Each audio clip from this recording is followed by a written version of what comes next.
welcome back to Vibe with Keisha. I hope you guys had a wonderful Memorial Day weekend. I did take last week off. It was my birthday week, and I'm celebrating all Gemini season, honey. But I definitely wanted to tap in today, and I hope you loved the episode. Make sure you like, comment, and subscribe. And follow up for our next guest and the conversations we have coming up all season. Vibe with Keisha is definitely coming with some amazing guests, and I want to make sure you guys are here for it, okay? So, anywho, I want to go ahead and hop into hot topics. So, the first hot topic I want to hop into is Diddy. Yeah. So we all knew,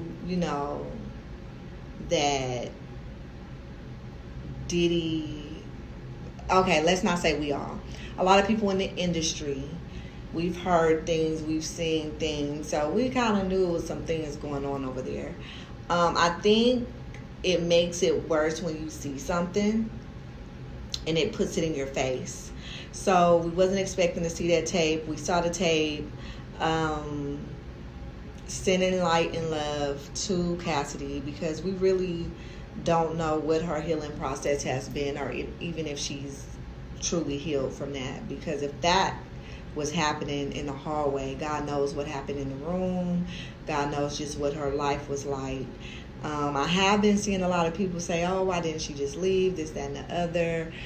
But if you look at the studies of women that are abused, it's not always easy for them to leave for whatever reason. By the grace of God, I've never been put in that situation, so I'm not here to judge her or her process of leaving.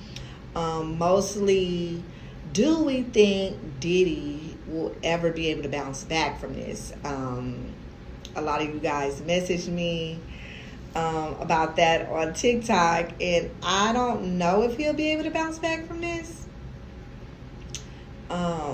I know for sure his soul can. It's all is well in your soul. You can change as a person, but in the public eye, I don't know if he will be able to bounce back from this. We don't see any of his celebrity friends speaking up, as they shouldn't. But they probably should have spoke up when these things were happening to these women, because apparently Cassidy wasn't the only one this happened to.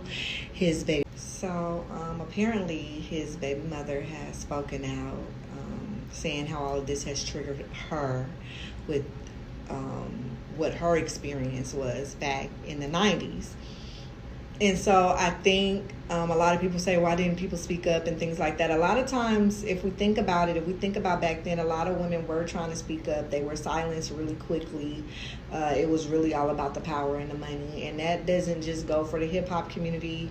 It goes for any community as far as money and power is concerned. This happens in a lot of people's households.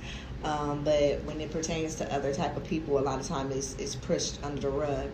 Now, why they decide to drop this video all of a sudden, I really don't know why. I don't want to speak on the details of that because I don't know. But it was really disturbing to see. I definitely looked at it and discussed, and I pray that he, asks for forgiveness from God. I pray that he forgives himself, and I pray that he asks Cassidy for forgiveness, because what I did notice in that tape, when he did his apology, he did not directly apologize to her. Am I missing something? He did not directly apologize to her. He kept telling us he was in a dark place. But the only reason you even did this video is because that video leaked. And I think that there's going to be a lot more videos that leak, unfortunately. And to be quite honest, I'm sure, I don't know what's going to happen with this, but I am sick of seeing it in my timeline. Sending her again light and love. And I'm praying for his children.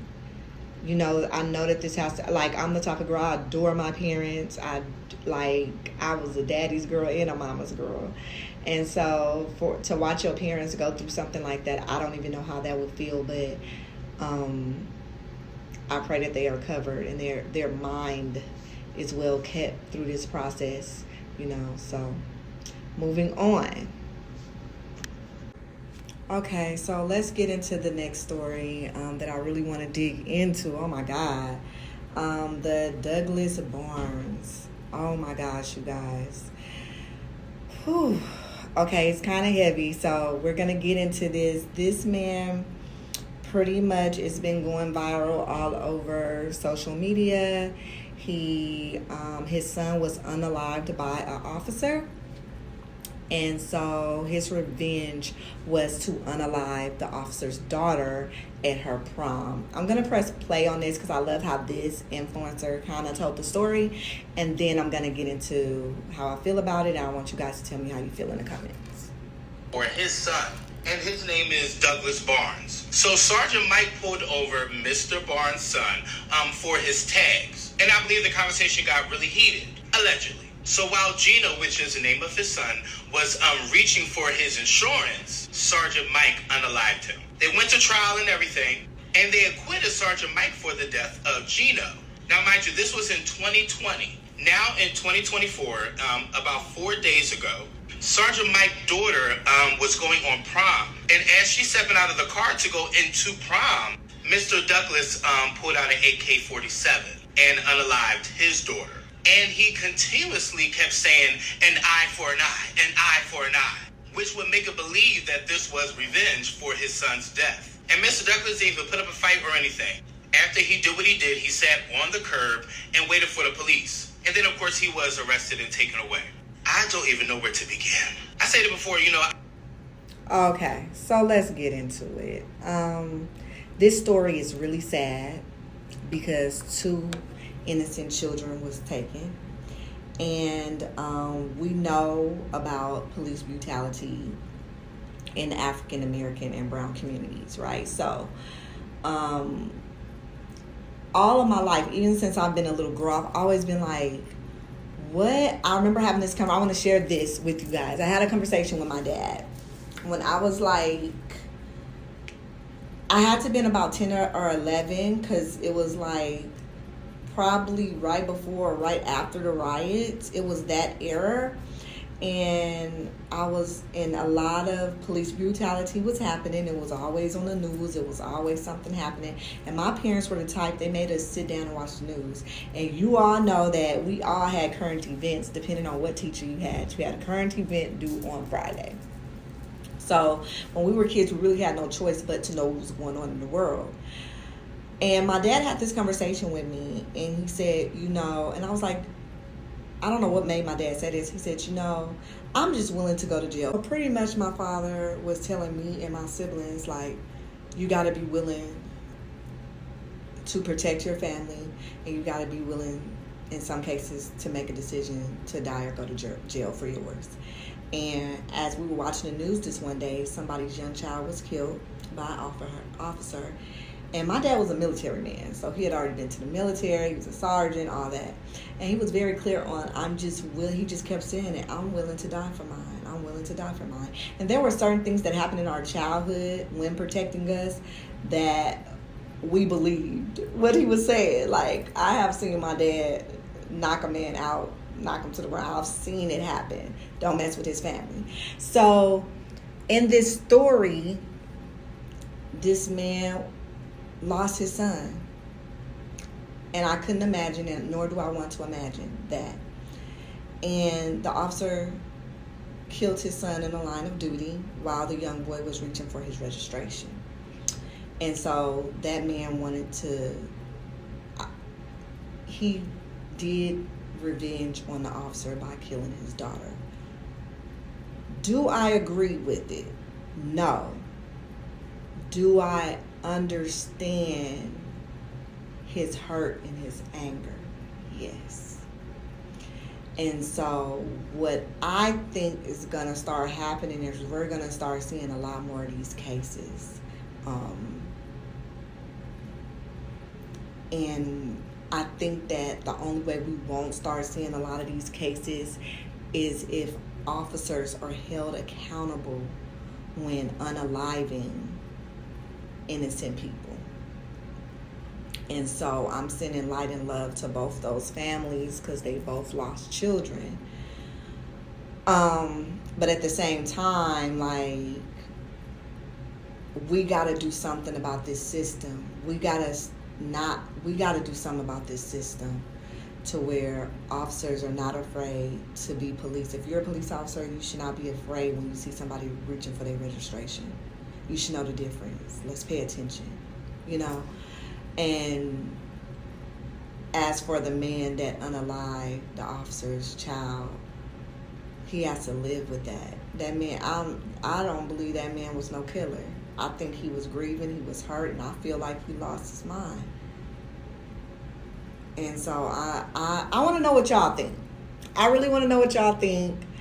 And what do you think it looks like for this to change? For us not to go down this road of, a lot of people are saying eye for eye online.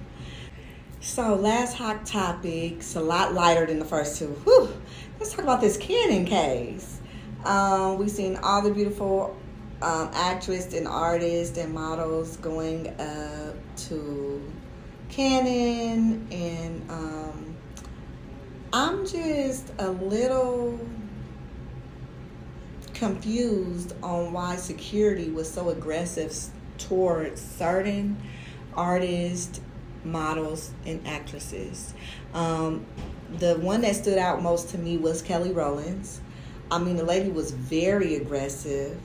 Kelly had to check the lady on the red carpet. We've never seen like Kelly really get out of pocket like that in public. I think maybe one time on the red carpet when she was still with Destiny's Child, and she had to check somebody for saying something crazy like to the group or to Beyonce, but that was like a very long time ago. This was very nasty, and then come to find out, I've seen several videos of the lady doing it over and over again to other people. My thing is, why are we going to support these events? We see it now. So we can do all this outrage this year, but in a year, is our media going to be trying to be there? Are we trying to be there? I know a lot of people in the fashion industry that love going out there during this time of year and putting on fashion shows. Are we supporting that? Me? Absolutely not. No, it doesn't have to happen to me for me to see that it's wrong. Especially if we don't see anything in the next coming weeks of this woman being fired or saying an apology or something like that. So if you don't know about that, go ahead and go to YouTube or Twitter and just put in Cannon, put in Kelly Rowland, and it'll take you down that rabbit hole, and you'll see what's going on with that. Now let's hop into some fashion a little bit, honey. Yes, so we know all of the fashion weeks will be coming up soon. New York Fashion Week, Paris Fashion Week, London Fashion Week, LA Fashion Week, the Greece Fashion Week. I will particularly today be talking about LA Fashion Week and Greece Fashion Week because those are the two fashion weeks that I will be a part of. So Greece Fashion Week, I'll be producing a show during Greece Fashion Week, The Movement LA. So the Movement LA will be producing an event in Greece for Fashion Week. It's going to be amazing. I'm super excited about that. We have 7 designers that are signed up to be a part of the show. This will be something new for the brand, so we're super excited about that. If you're interested in knowing more, go to tmlafw.com and get more information on that. Okay, so let's get into LA Fashion Week. Will be in November for the Movement LA. Super excited about that. We have Porsche sponsoring Avion Water. We have influencer host that'll be hosting the show, along with some amazing performing artists. DJ SoCal will be the DJ, and you know we love him. So we have 8 designers. It will be at the Union Station, downtown LA. I had a brain freeze for a minute, y'all. Union Station, downtown LA. Everybody knows that it's an absolute gorgeous venue. Can't wait to utilize it and produce TMLA Fashion Week there for November. Again, if you want more information on that, go to tmlafw.com. If you're a designer that's interested, if we are not already full by the time you contact us, we will be happy to look at your work to see if you qualify to be a part of the show. So I'm super happy about that. For all of my newbies, thank you for coming to Vibe with Keisha. I am going live. I do go live every Wednesday at 7 p.m. with a guest. So make sure you like, subscribe, so that you don't, and turn on your notifications so that you don't miss a live and you don't miss a post. I'm really building up this TikTok. I'm new to it. Thank you guys for being so welcoming too. Like, you guys have been liking my stuff and commenting. It is, again, a new page. Binge watch all the old episodes of Vibe with Keisha. I have been slowly uploading them. At first they were all on Instagram. Now I'm moving them over to YouTube. So I hope you guys enjoy them and let me know what you think.